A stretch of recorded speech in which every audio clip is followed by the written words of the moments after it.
Ada misteri yang tersembunyi dalam perkataan Yohanes dalam kitab Wahyu, sebuah rahasia yang selama berabad-abad tersembunyi dari mata kebanyakan orang.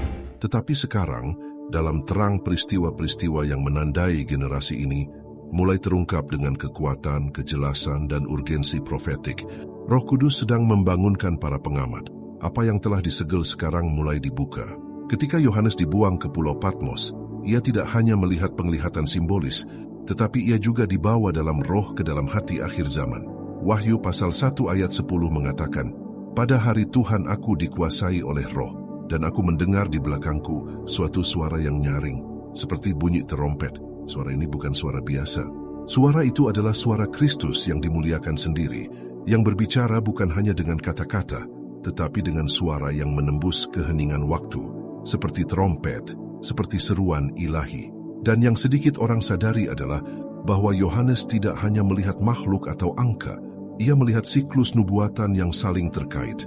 Ia merenungkan pertikaian besar terakhir antara terang dan kegelapan, antara kerajaan anak domba dan kekaisaran binatang. Dan di tengah-tengah semua ini, sebuah tatanan ilahi mengejutkannya. Wahyu pasal 10 ayat 4 menyatakan, "Ketika ketujuh guru itu selesai berbicara, hendaklah aku menuliskannya. Tetapi aku mendengar suara dari surga berkata kepadaku, meteraikanlah apa yang dikatakan ketujuh guru itu, dan janganlah engkau menuliskannya." Perintah ini yang datang dari surga merupakan petunjuk bagi sebuah rahasia. Ada sebuah pesan yang tidak dapat diungkapkan pada saat itu. Sesuatu yang begitu sakral, begitu kuat, sehingga disembunyikan. Dan penahanan ini memiliki tujuan, akhir zaman. Yohanes melihat sesuatu yang tidak dapat ia catat. Ia yang ditugaskan untuk menuliskan segala sesuatu yang ia lihat, terputus. Ini menunjukkan bahwa ada bagian-bagian wahyu yang disediakan untuk waktu tertentu. Dan sekarang, tanda-tandanya menunjukkan waktu itu telah tiba. Daniel juga mendengar hal serupa. Daniel pasal 12 ayat 4 mengatakan, "Tetapi engkau, Daniel, sembunyikanlah segala firman itu, dan meteraikanlah kitab itu sampai pada akhir zaman. Banyak orang akan menyelidikinya, dan pengetahuan akan bertambah." Sementara Daniel menyegel, Yohanes menjadi saksi. Namun keduanya terhubung oleh nubuat yang sama, oleh benang ilahi yang sama yang terjalin selama berabad-abad. Dan sekarang di masa ketika ilmu pengetahuan berkembang biak dan manusia berlarian dari satu tempat ke tempat lain, segel itu mulai terbuka. Apa yang tersembunyi mulai bersinar dalam terang. Pesan ini ditujukan bagi mereka yang memahami zaman, bagi mereka yang tidak hanya mendengar tetapi juga menyimak, bagi mereka yang menyadari bahwa apa yang Yohanes lihat kini sedang digenapi di depan mata kita. Yohanes tidak hanya diasingkan karena memberitakan Injil.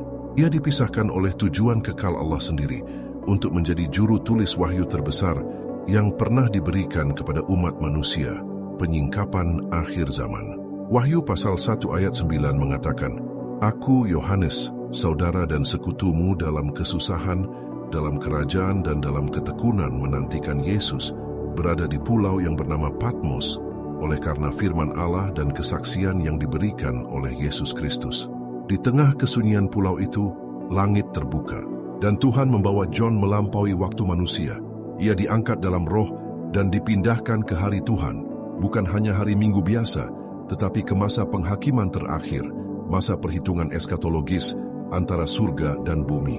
Kitab Wahyu pasal 4 ayat 1 menegaskan transisi nubuatan ini. Kemudian daripada itu aku melihat, sesungguhnya sebuah pintu terbuka di sorga, dan suara yang dahulu yang telah kudengar berkata kepadaku seperti bunyi sangkakala. Katanya, "Naiklah ke sini dan aku akan menunjukkan kepadamu apa yang harus terjadi sesudah ini." Sesudah semua ini adalah kuncinya. Yohanes dituntun untuk merenungkan peristiwa-peristiwa di masa depan, di luar zamannya, di luar eranya, di luar realitas fisik. Ia melihat apa yang akan terjadi. Suara yang memanggilnya sama seperti di bab 1. Suara Yesus yang sekarang dimuliakan memanggil Yohanes untuk naik. Kenaikan ini lebih dari sekadar peningkatan rohani. Ini adalah pemindahan yang bersifat profetik. Ia telah diangkat ke tempat akhir, di mana ia dapat melihat meterai-meterai dibuka, penghakiman dilepaskan, dan surga bersiap untuk perang terakhir. Disinilah pewahyuan rahasia dimulai. Yohanes melihat 7 meterai. Ia melihat 4 penunggang kuda. Ia menyaksikan seruan para martir, Namun ada sesuatu yang lebih halus dan mendalam. Yohanes juga melihat dan mendengar apa yang tidak dapat ia catat. Wahyu pasal 10 ayat 3 dan 4 menyatakan, dan ia berseru dengan suara nyaring, seperti singa yang mengaum. Dan ketika ia berseru, ketujuh guruh itu pun memperdengarkan suaranya. Dan ketika ketujuh guruh itu selesai berbicara, aku hendak menuliskannya. Lalu aku mendengar suara dari surga berkata kepadaku, meteraikanlah apa yang telah dikatakan oleh ketujuh guruh itu dan janganlah menuliskannya. Pikiran manusia bertanya, mengapa? Mengapa Tuhan memperlihatkan sesuatu kepada Yohanes dan kemudian melarangnya untuk menuliskannya? Karena ada misteri yang hanya dapat diungkapkan pada waktu-waktu tertentu. Dan rahasia dari tujuh guruh adalah salah satunya. Rahasia itu disegel, disembunyikan, dijaga, menunggu kematangan skenario nubuatan. Pola pewahyuan progresif ini juga terlihat dalam kitab Daniel. Dalam Daniel pasal 12 ayat 9 tertulis, lalu katanya, pergilah Daniel, karena segala perkataan ini telah dimeteraikan dan dirahasiakan sampai pada akhir zaman. Kata-kata itu dimeteraikan dan Yohanes dipanggil untuk mengungkapkannya, tetapi tidak semuanya. Karena kepenuhannya akan datang hanya ketika peristiwa akhir zaman mulai terungkap dengan jelas. Dan sekarang, semuanya telah terjadi. Kita hidup di zaman di mana kemajuan ilmu pengetahuan, keruntuhan moralitas, munculnya sistem global yang saling terhubung, semuanya mengarah pada terungkapnya peristiwa-peristiwa yang disaksikan oleh Yohanes. Oleh karena itu, Wahyu pasal 1 ayat 3 memperingatkan dengan serius, berbahagialah ia yang membacakan dan mereka yang mendengarkan kata-kata nubuat ini dan yang menuruti apa yang tertulis di dalamnya, sebab waktunya sudah dekat. Waktunya sudah dekat, dan John melihatnya. Ia tidak hanya melihat monster dan perang, ia melihat skenario yang kini terbentang di depan mata kita. Sebuah generasi yang diawasi, ditandai, didigitalkan, didominasi oleh tipu daya halus dan kesan yang baik. Yohanes melihat roh antikristus merayap masuk. Ia melihat dunia sedang dipersiapkan untuk kedatangan nabi palsu. Dan semua ini bukanlah fiksi atau kiasan. Itu adalah pengumuman ilahi. Realitas yang ia lihat adalah gema dari suatu masa yang baru saja mulai digenapi sepenuhnya. Oleh karena itu, Wahyu pasal 22 ayat 10 memerintahkan kebalikan dari apa yang dikatakan kepada Daniel. Lalu ia berkata kepadaku, jangan rahasiakan perkataan nubuat dalam kitab ini, karena waktunya sudah dekat. Kini saatnya telah tiba. Segel itu mulai terbuka. Misteri mulai terungkap. Generasi saat ini sedang menyaksikan secara langsung penggenapan penglihatan Yohanes. Inilah rahasianya. Yohanes melihat zaman kita. Hanya dibawa ke akhir zaman, supaya kita dapat memahami masa kini. Roh Kudus sedang membangunkan mereka yang memiliki telinga untuk mendengar. 7 guruh mulai bergema, dan mereka yang berjalan dalam kebijaksanaan mendengar bunyinya, bukan dengan telinga jasmani tetapi dengan telinga rohani. Dari semua penglihatan nubuat yang diterima Yohanes, tidak ada yang menimbulkan misteri dan rasa kagum sebanyak episode 7 guruh. Tidak seperti wahyu lain yang dirinci, ditafsirkan, dan dicatat. Wahyu ini dibungkam. Surga berbicara, lalu memerintahkan keheningan, jeda ilahi, penahanan yang sakral. Ini menyingkapkan bahwa ada dimensi nubuat yang tidak dimaksudkan untuk abad pertama, tetapi untuk generasi terakhir, generasi pemenuhan. Dalam Wahyu pasal 10 ayat 3 dan 4 tertulis, dan ia berseru dengan suara nyaring, seperti singa yang mengaum. Dan ketika ia berseru, 7 guruh itu pun memperdengarkan suaranya. Dan ketika 7 guruh itu selesai berbicara, aku hendak menuliskannya. Lalu aku mendengar suara dari surga berkata kepadaku, meteraikanlah apa yang telah dikatakan oleh 7 guruh itu, dan janganlah menuliskannya. Suaranya keras, seperti auman singa. Ini mengingatkan kita pada otoritas kerajaan. Itu adalah suara singa dari suku Yehuda, Kristus, yang telah mengeluarkan kode surgawi. Yohanes dengan patuh bersiap untuk menulis. Namun surga campur tangan, jangan menulis. Segelah, mengapa menyegel sesuatu yang baru saja diwahyukan Allah? Karena ada waktu nubuat yang ditetapkan agar wahyu tersebut dapat dipahami. Waktu ini bukanlah waktu gereja mula-mula, atau abad pertengahan, atau reformasi. Itu adalah waktu akhir, waktu ketika meterai akan mulai dibuka tidak hanya di surga tetapi juga dalam pemahaman mereka yang menyaksikan di bumi. Gagasan ini digaungkan dengan jelas dalam kitab Daniel. Daniel pasal 12 ayat 4 mengatakan, "Tetapi engkau, Daniel, sembunyikanlah segala firman itu dan meteraikanlah kitab itu sampai pada akhir zaman. Banyak orang akan menyelidikinya dan pengetahuan akan bertambah." Di sini Tuhan juga memerintahkan agar isi nubuatan itu disegel.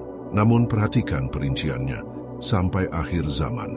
Yohanes dipanggil untuk melanjutkan kesaksian Daniel. Keduanya melihat kenyataan yang melampaui zaman mereka. Keduanya mendengar kata-kata yang hanya masuk akal ketika kisah itu mencapai klimaksnya. Dan kini kita berada di masa itu. Berkembang biaknya ilmu pengetahuan bukan lagi sekadar ramalan masa depan, melainkan fakta sehari-hari. Mobilitas global, kemajuan teknologi, kecerdasan buatan, pemantauan digital, dan rekayasa genetika adalah tanda-tanda yang tak terbantahkan dari sebuah generasi yang menjalani persis apa yang dinubuatkan Daniel dan Yohanes. Konteks yang ideal bagi 7 guru untuk mulai bergema tidak hanya di langit, tetapi juga dalam roh orang-orang percaya yang penuh perhatian. Yohanes melihat saat ini akan datang. Ia melihat munculnya sistem dunia yang saling terhubung, mengendalikan, dan menipu. Ia melihat munculnya sosok yang akan menggunakan mukjizat untuk menipu bangsa-bangsa. Wahyu pasal 13 ayat 13 menyatakan, "Dan ia mengadakan tanda-tanda yang dahsyat, bahkan ia menurunkan api dari langit ke bumi di depan mata banyak orang." Hal ini tidak hanya merujuk pada mukjizat-mukjizat yang spektakuler, tetapi juga pada manipulasi persepsi. Yohanes meramalkan masa nabi palsu, masa ketika banyak orang akan tergoda oleh kuasa, tanda-tanda, dan pesan-pesan yang penuh karisma.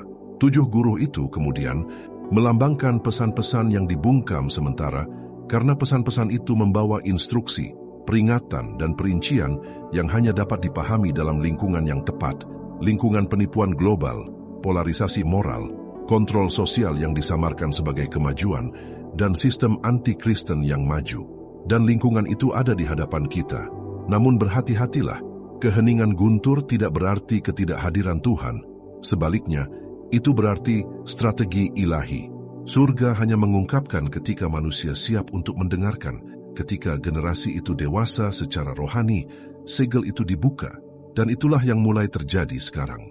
Roh Kudus sedang membuka mata orang-orang kudus. Guntur mulai bergema bukan dalam kata-kata yang dapat didengar, tetapi dalam kebijaksanaan rohani. Wahyu pasal 2 ayat 7 menegaskan kunci penafsiran ini. Barang siapa memiliki telinga, hendaklah ia mendengarkan apa yang dikatakan Roh kepada gereja-gereja. Ini bukan hanya tentang pendengaran fisik, tetapi tentang kepekaan rohani. 7 guru bukanlah pesan yang akan diunggah di media sosial. Itu adalah kode-kode nubuatan yang diaktifkan oleh Roh Kudus di dalam hati para penjaga. Yohanes tidak dapat menulis, tetapi tidak dapat melihat. Dan inilah yang membuat kita harus waspada. Apa yang ia lihat akan segera dialami. Guntur adalah gema Tuhan dari peristiwa-peristiwa terkini dalam sejarah manusia. Guntur membawa kebenaran yang tidak dapat dituliskan, tetapi tertanam dalam hati orang-orang yang mencintai kebenaran dan menolak tipu daya. Oleh karena itu, Wahyu pasal 3 ayat 11 dengan tegas memperingatkan, "Lihatlah, aku datang segera. Peganglah apa yang kau miliki, supaya jangan seorang pun mengambil mahkotamu." Inilah saatnya untuk berjaga-jaga, untuk bersiap, untuk bangkit. Guntur bergema, dan hanya mereka yang memiliki telinga rohani yang akan mengerti. Rahasia John sebagian adalah keheningan, namun itu adalah keheningan yang berteriak kepada mereka yang memahami. Ketika John dipindahkan ke akhir zaman, ia melihat sesuatu yang tidak dapat ia pahami sepenuhnya pada masanya. Munculnya sistem global yang bersatu dengan kekuatan untuk mengendalikan, menipu, dan mendominasi. Ia melihat kekuatan yang akan bertindak tidak hanya secara politik, tetapi juga secara spiritual, finansial, dan teknologi. Kekuatan yang akan muncul sebagai solusi atas kekacauan, tetapi akan membawa benih-benih kehancuran di dalamnya. Dalam Wahyu pasal 13 ayat 1, Yohanes menggambarkan penglihatan itu dengan kata-kata yang penuh kuasa. "Dan aku melihat seekor binatang keluar dari dalam laut, bertanduk 10 dan berkepala 7. Di atas tanduk-tanduknya terdapat 10 mahkota, dan di atas kepalanya tertulis nama-nama hujat." Binatang itu bukan sekadar figur simbolis. Binatang itu adalah representasi kasat mata dari sistem yang tak kasat mata, kumpulan kekuatan spiritual, politik, dan ekonomi yang memberontak terhadap Tuhan. Laut, dalam simbolisme Alkitab, melambangkan orang-orang, banyak orang, dan bangsa. Dengan kata lain, binatang itu muncul dari tengah-tengah bangsa-bangsa, dari inti manusia yang rusak. Yohanes melanjutkan dalam Wahyu pasal 13 ayat 7 dan 8. Dan ia diperkenankan untuk berperang melawan orang-orang kudus dan untuk mengalahkan mereka. Dan kepadanya diberikan kuasa atas semua suku dan bahasa dan bangsa. Dan semua orang yang diam di atas bumi akan menyembahnya, yaitu setiap orang yang namanya tidak tertulis sejak dunia dijadikan di dalam kitab kehidupan dari anak domba yang telah disembelih. Ibadah ini tidak akan dilakukan karena penyembahan berhala secara terbuka, tetapi karena keselarasan, penerimaan dan keselarasan dengan sistem. Dunia yang tergoda akan menyebut kejahatan sebagai kebaikan, dan tipu daya akan dibungkus sebagai kebajikan. Yohanes melihat ini dan menggambarkannya dengan akurasi yang mengerikan. Sekarang lihat apa yang terjadi di zaman kita. Pemerintah mengadopsi hukum global, sistem digital diterapkan untuk pengendalian keuangan dan kesehatan, kecerdasan buatan memutuskan kebijakan publik, pengawasan digital mengubah kebebasan menjadi ilusi. Semuanya dipersiapkan untuk perwujudan penuh sistem ini, sistem yang sama yang dilihat John. Wahyu pasal 13 ayat 16 dan 17 menyatakan, dan ia menyebabkan sehingga kepada semua orang, kecil atau besar, kaya atau miskin, merdeka atau hamba, diberi tanda pada tangan kanannya atau pada dahinya, dan tidak seorang pun yang dapat membeli atau menjual selain daripada mereka yang memakai tanda itu, yaitu nama binatang itu atau bilangan namanya. Ini bukan sekadar angka atau microchip. Ini adalah sistem pengecualian, kontrol, dan pemaksaan moral. Ini adalah penerapan budaya anti-Kristen yang mengkondisikan kelangsungan hidup pada kepatuhan terhadap roh dunia. Ini adalah penyembahan berhala teknologi dan digital yang mengambil bentuk kelembagaan. Binatang itu melambangkan segala sesuatu yang menentang kedaulatan Allah dan mencoba merebut tempat Kristus. Dan sistem ini sedang dibangun di hadapan kita. Ini bukan sekadar perang fisik, tetapi perang untuk pikiran dan hati. Yohanes melihat ini. Ia melihat bahwa seluruh dunia akan ditarik ke dalam struktur ini. Dan lebih dari itu hanya sebagian kecil yang akan menolak. Sisa-sisa ini dijelaskan dalam Wahyu pasal 14 ayat 1. Dan aku melihat, sesungguhnya anak domba berdiri di Bukit Sion dan bersama-sama dengan dia 144.000 orang. Dan di dahi mereka tertulis namanya dan nama Bapanya. Sementara tanda binatang akan menyegel mereka yang terhilang, nama Bapa akan menyertai mereka yang diselamatkan. Inilah perbedaan yang dilihat Yohanes, generasi yang ditandai oleh kesetiaan, pria dan wanita yang tidak akan tunduk pada sistem, yang mencintai kebenaran lebih dari hidup mereka sendiri. Wahyu pasal 12 ayat 11 memberi kesaksian tentang kuasa kelompok ini. Dan mereka mengalahkan dia oleh darah anak domba dan oleh perkataan kesaksian mereka, karena mereka tidak mengasihi nyawa mereka sampai ke dalam maut. Mereka adalah orang-orang yang melawan binatang buas. Mereka yang menghadapi sistem dengan iman dan kesetiaan. Yohanes melihat bahwa meskipun dunia dikuasai oleh ilusi, akan ada orang-orang yang akan tetap teguh. Orang-orang yang mengerti bahwa kerajaan anak domba bukanlah dari dunia ini. Orang-orang yang menunggu dengan kewaspadaan dan kekudusan kedatangan Tuhan kembali. Sementara binatang itu beroperasi, surga mengawasi, dan penghakiman akan datang. Wahyu pasal 18 ayat 2 mengumumkan kejatuhan sistem, dan ia berseru dengan suara yang kuat, katanya, sudah rubuh Babel, kota besar itu, dan ia telah menjadi tempat kediaman roh-roh jahat, dan tempat bersembunyi semua roh najis, dan tempat bersembunyi segala burung yang najis dan yang dibenci. Babel di sini melambangkan sistem global yang korup secara rohani, ekonomi, dan politik. Yohanes melihat kebangkitannya, tetapi ia juga melihat kejatuhannya.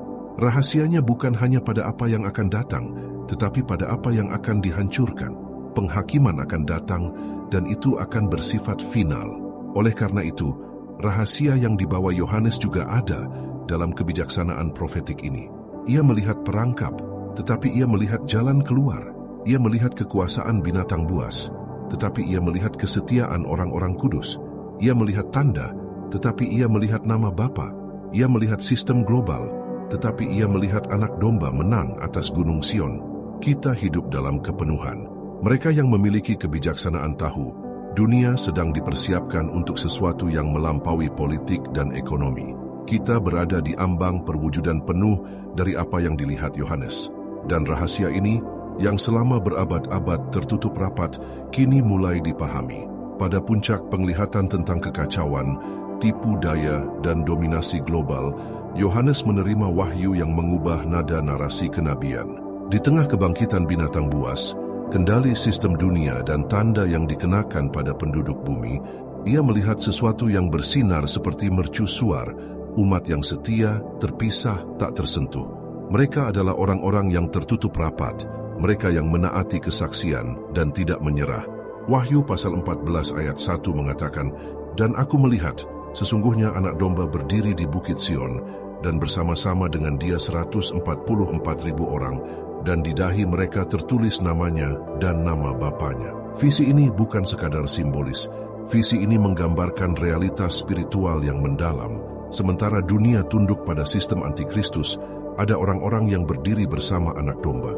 Mereka tidak mengikuti orang banyak, mereka mengikuti suara gembala yang baik. 144.000 orang ini bukan sekadar angka harfiah, tetapi simbol dari sisa umat yang kudus. Mereka mewakili orang-orang yang telah dipisahkan, yang tidak ditandai dengan tanda atau meterai manusia, tetapi dengan nama Bapa yang tertulis di dahi mereka, yaitu dalam pikiran mereka, dalam pemahaman mereka, dalam kesetiaan rohani mereka. Yohanes melihat mereka sebagai umat yang murni, setia, dan teguh. Wahyu pasal 14 ayat 4 menegaskan hal ini. Mereka adalah orang-orang yang tidak mencemarkan diri dengan perempuan-perempuan, karena mereka murni dan murni. Mereka adalah orang-orang yang mengikuti anak domba itu kemana saja ia pergi. Mereka ditebus dari antara manusia sebagai buah sulung bagi Allah dan bagi anak domba.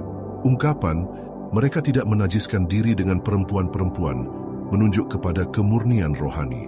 Mereka tidak bergaul dengan pelacuran agama, dengan doktrin-doktrin yang menyesatkan, dengan sinkretisme rohani yang akan mendominasi akhir zaman.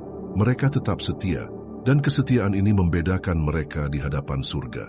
Rahasia yang dilihat Yohanes adalah dalam pemisahan ini, suatu masa di mana tidak akan ada lagi jalan tengah, di mana kenetralan tidak mungkin lagi. Seperti yang Yesus nubuatkan dalam Matius pasal 12 ayat 30. Siapa tidak bersama aku, ia melawan aku.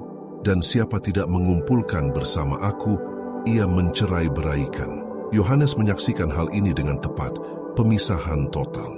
Di satu sisi, para penyembah binatang. Di sisi lain, para pengikut anak domba. Di satu sisi, mereka yang tertipu. Di sisi lain, mereka yang dimeteraikan. Di satu sisi, mereka yang mencari kenyamanan duniawi. Di sisi lain, mereka yang mencintai kebenaran, bahkan jika itu mengorbankan segalanya. Wahyu pasal 12 ayat 17 menyingkapkan peperangan rohani langsung ini.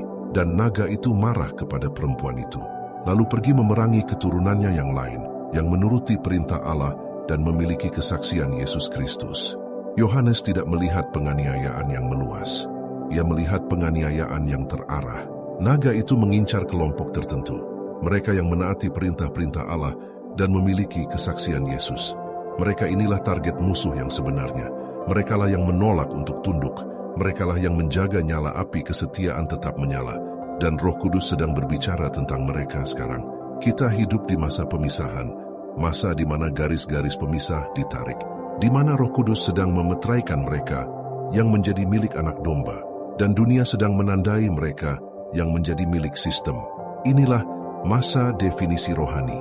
Yesus berbicara tentang hal ini di Matius pasal 25 ayat 32 dan 33. Dan semua bangsa akan dikumpulkan di hadapannya, lalu ia akan memisahkan mereka seorang daripada seorang, sama seperti gembala memisahkan domba dari kambing. Ia akan menempatkan domba-domba di sebelah kanannya dan kambing-kambing di sebelah kirinya. Yohanes melihat pemisahan ini sudah berlangsung. Ia melihat mereka yang mengikuti anak domba kemanapun ia pergi, dan ia melihat mereka yang mengikuti binatang itu, bahkan tanpa disadari.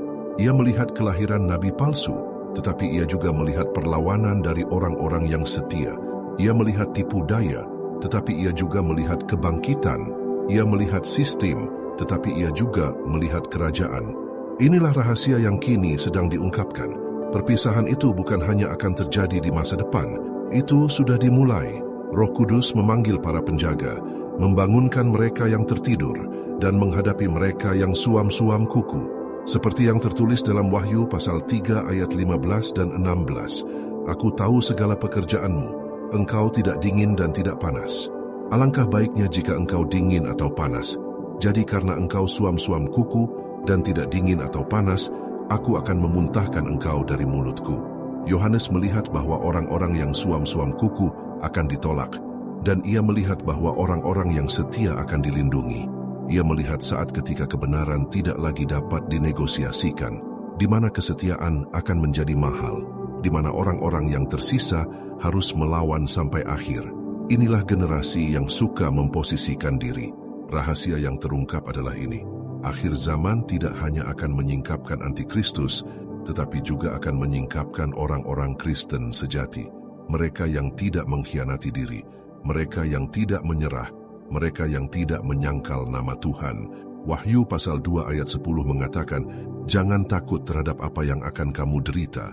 Sesungguhnya iblis akan melemparkan beberapa orang dari antaramu ke dalam penjara, supaya kamu dicobai, dan kamu akan mengalami siksaan selama 10 hari. Hendaklah kamu setia sampai mati, dan aku akan mengaruniakan kepadamu mahkota kehidupan.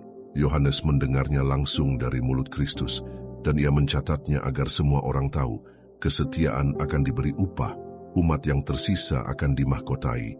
Barang siapa berdiri bersama anak domba di Gunung Sion akan menang. Rahasia Yohanes bukan hanya penglihatan gelap antikristus atau penganiayaan terhadap orang-orang kudus. Rahasia yang lebih besar adalah akhir yang mulia. Ia melihat akhir dari semua ketidakadilan, runtuhnya sistem Babilonia, dan kedatangan kembali Yesus Kristus yang agung, bukan lagi sebagai hamba yang menderita, tetapi sebagai Raja segala raja dan Tuhan segala Tuhan. Setelah menyingkapkan kebangkitan binatang buas dan penganiayaan terhadap orang-orang beriman, Yohanes merenungkan penghakiman atas suatu entitas yang melambangkan godaan, kerusakan, dan tipu daya rohani seluruh dunia, Babel besar. Babel bukan sekadar suatu tempat. Babel adalah suatu sistem religius, ekonomi, dan politik yang telah melacurkan bangsa-bangsa dan menentang kekudusan anak domba. Dalam Wahyu pasal 18 ayat 2 tertulis, dan ia berseru dengan suara yang kuat katanya, sudah rubuh Babel, kota besar itu, dan ia telah menjadi tempat kediaman roh-roh jahat dan tempat bersembunyi semua roh najis dan tempat bersembunyi segala burung yang najis dan yang dibenci. Kejatuhan ini bukan hanya simbolis, ini adalah harafiah. Ini adalah penghakiman terakhir Tuhan atas kekaisaran kegelapan. Babel dihakimi dengan kekuatan dan urgensi. Semua kemuliaan, kesenangan, dan kemewahannya berubah menjadi debu. Dia terekspos sebagai apa yang selama ini dia lakukan, sistem yang keji di mata yang maha tinggi. Kitab Wahyu pasal 18 ayat 17 dan 18 menegaskan kecepatan kehancuran itu. Karena dalam 1 jam saja, kekayaan sebanyak itu telah hancur. Dan semua nakhoda kapal, semua yang berlayar di kapal, dan pelaut, dan semua yang bekerja di laut, berdiri jauh-jauh. Dan ketika mereka melihat asap kebakarannya, mereka berteriak, katanya, kota manakah yang seperti kota besar ini? Sistem yang tampaknya tak tergoyahkan ini runtuh dalam sekejap. Sistem yang tampaknya kekal runtuh dalam sekejap. Tuhan menyingkapkan kerapuhan dunia di hadapan kekudusannya. Tetapi setelah penghakiman ini, Yohanes melihat kemuliaan tertinggi. Ia mendengar langit terbuka dan melihat kembalinya. Dia yang telah menjadi harapan gereja sejak permulaan waktu. Wahyu pasal 19 ayat 11 dengan tegas menyatakan, lalu aku melihat sorga terbuka. Sesungguhnya ada seekor kuda putih, dan ia yang menungganginya bernama, yang setia dan yang benar. Ia menghakimi dan berperang dengan adil. Yohanes melihat Yesus datang dalam kemuliaan. Tidak lagi dengan wajah terluka, tetapi dengan mata seperti nyala api. Tidak lagi dengan mahkota duri, tetapi dengan banyak mahkota. Ia kembali untuk memerintah, untuk menghakimi, untuk memulihkan segala sesuatu. Wahyu pasal 19 ayat 13-16 berlanjut. Dan ia memakai jubah yang telah dicelup dalam darah, dan namanya disebut Firman Allah. Dan semua pasukan di surga mengikutinya, menunggang kuda putih, memakai lenan halus, putih bersih, dan dari mulutnya keluar sebilah pedang tajam yang akan memukul segala bangsa. Dan ia akan menggembalakan mereka dengan gada besi, dan ia akan memeras anggur dalam kilangan anggur, yaitu kegeraman murka Allah yang Maha Kuasa. Dan pada jubahnya dan pahanya tertulis suatu nama, yaitu Raja segala Raja dan Tuhan segala Tuhan. Itulah kedatangan kembali Sang Raja, itulah penggenapan semua janji. Yohanes melihat kedatangan Kristus yang penuh kemenangan sebagai pemimpin pasukan surgawi untuk menghakimi binatang buas, nabi palsu, dan semua orang yang telah bangkit melawan takhta Allah. Pertempuran terakhir tidak seimbang, tidak ada konfrontasi yang nyata. Sang Raja menang dengan firman yang keluar dari mulutnya, dengan otoritas yang mutlak.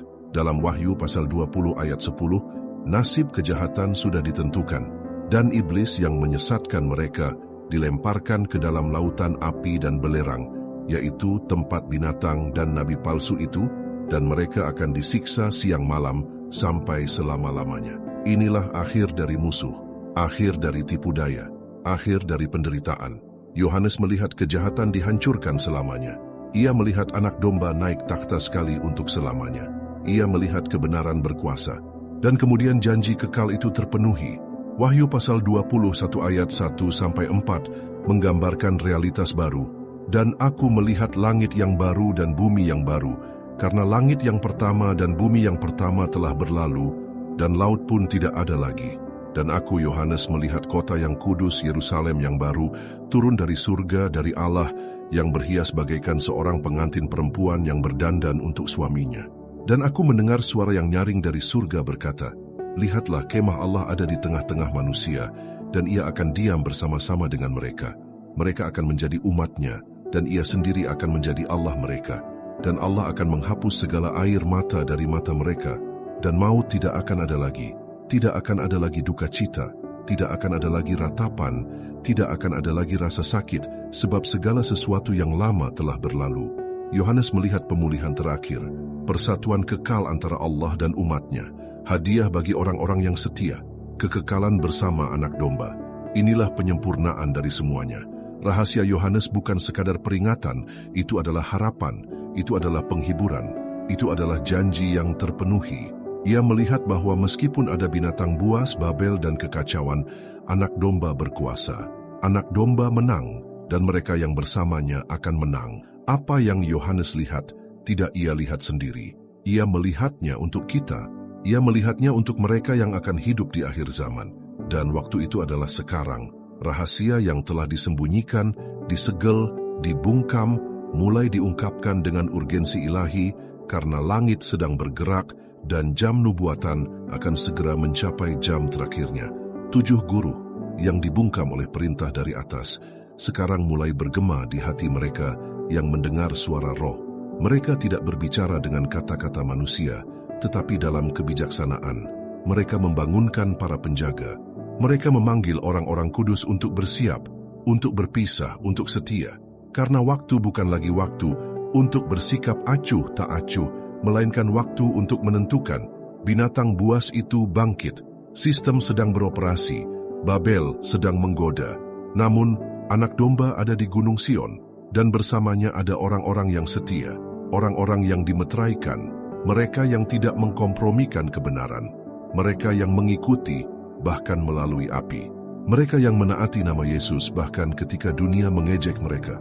Kitab Wahyu pasal 22 ayat 6 dan 7 menegaskan kebenaran segala sesuatu yang diwahyukan. Dan ia berkata kepadaku, perkataan ini dapat dipercaya dan benar, dan Tuhan, Allah roh para nabi, telah mengutus malaikatnya untuk menunjukkan kepada hamba-hambanya apa yang harus segera terjadi. Lihatlah, aku datang segera. Berbahagialah orang yang menuruti perkataan nubuat dalam kitab ini. Janjinya jelas. Lihatlah, aku datang segera. Kristus sudah di ambang pintu. Rahasia Yohanes bukan hanya tentang apa yang akan datang, tetapi tentang bersiap sedia. Kitab Wahyu bukanlah kode bagi mereka yang ingin tahu, tetapi panggilan bagi orang-orang kudus. Kitab ini bukan sekadar nubuat yang harus diperdebatkan, tetapi peringatan yang harus ditaati. Dalam Wahyu pasal 3 ayat 11, Yesus menyatakan dengan kasih dan otoritas, "Lihatlah, aku datang segera, peganglah apa yang kau miliki, supaya jangan seorang pun mengambil mahkotamu." Inilah panggilannya, untuk berpegang teguh pada apa yang kita miliki, untuk berdiri teguh, untuk tidak menyerah pada sistem, untuk tidak menyesuaikan diri dengan dunia ini, untuk tetap setia, bahkan ketika segala sesuatu tampak bertentangan. Karena kemenangan tidak akan menjadi milik yang kuat, atau milik yang cerdas, atau milik yang terkenal. Itu akan menjadi milik yang setia. Rahasia Yohanes tidak hanya diungkapkan melalui kata-kata tertulis, tetapi juga melalui peristiwa-peristiwa yang sedang kita alami. Nubuat bukanlah gema masa lalu, itu adalah suara masa kini. Itu adalah terompet yang membangunkan kita. Itu adalah api yang memurnikan. Itu adalah meterai yang memisahkan. Jika Anda telah sampai sejauh ini, itu bukan karena kebetulan. Anda tertarik oleh sesuatu yang lebih besar daripada rasa ingin tahu. Anda dipanggil, dipilih, ditandai untuk memahami waktu, dan lebih dari itu, untuk tetap berdiri di masa kejatuhan, untuk mengikuti anak domba, bahkan jika jalannya sempit, untuk menyatakan kebenaran, bahkan ketika seluruh dunia memilih kebohongan. Yesus berkata dalam Lukas pasal 21 ayat 36, "Karena itu berjaga-jagalah senantiasa sambil berdoa, supaya kamu dianggap layak untuk luput dari semua yang akan terjadi itu, dan supaya kamu tahan berdiri di hadapan Anak Manusia." Inilah saatnya. Inilah saatnya. Surga sedang menyingkap tabir. Rahasia John ada di depan mata Anda. Guntur bergemuruh. Sang mempelai wanita sedang dibangunkan, dan sang raja siap untuk kembali. Sekarang berikan komentar Anda. Bagaimana wahyu ini menyentuh jiwa Anda? Bagikan, berlangganan. Jadilah bagian dari mereka yang cerdas. Perjalanan belum berakhir, melainkan baru saja dimulai. Karena Dia yang memberi kesaksian tentang hal-hal ini berkata, "Sesungguhnya aku datang segera, amin." Datanglah Tuhan Yesus.